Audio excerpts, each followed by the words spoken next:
नमस्कार, मैं तरसेम सिंह। आज हम बात करने जा रहे हैं किसान की, जो कि बेहद परेशानियों से गुजर रहा है।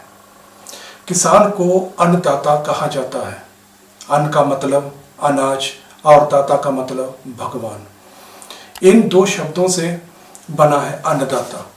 किसी को क्या पता कि अन्नदाता किस मुसीबत में आप तक अनाज पैदा कर पहुंचाता है। उसका शुक्रिया अदा तो क्या करना, लेकिन बदले में लाठियों से हड्डियां जरूर तोड़ी जाती हैं और उसे एहसास भी करवाया जाता है कि तुम आज भी गुलाम हो। सबसे बड़ी सोचने की बात तो यह है कि आखिर हम अन्नदाता के लिए क्या कर रहे हैं।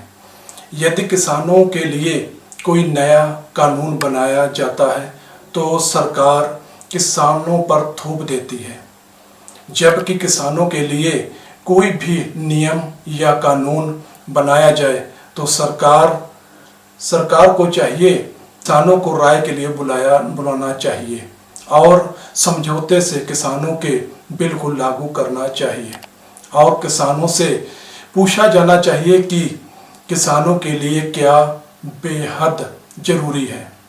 कुछ महीनों पहले मोदी सरकार द्वारा कहा गया था कि किसानों की आय को 2 गुना किया जाएगा। यह सब कुछ हवाई दिखाया जा रहा है। आज किसानों के लिए सरकार द्वारा 3 अध्यादेश लागू किए गए हैं। किसान अध्यादेश कानून को लेकर विरोध कर रहे हैं। किसानों का कहना है कि यह अध्यादेश कानून से किसान बिल्कुल मिट्टी में मिल जाएंगे। किसानों की फसल के कोई भी रेट नहीं मिलेगा। हमारे देश में की राजनीति आखिर कहाँ जा रही है। हरियाणा के कुरुक्षेत्र में किसानों के साथ जो बर्बरता की गई है, जिसकी चारों तरफ निंदा ही निंदा की जा रही है।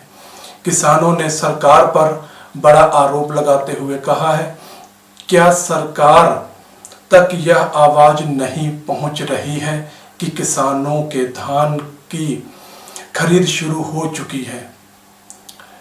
धान केवल 1000 रुपए से 1100 रुपए तक खरीदा जा रहा है।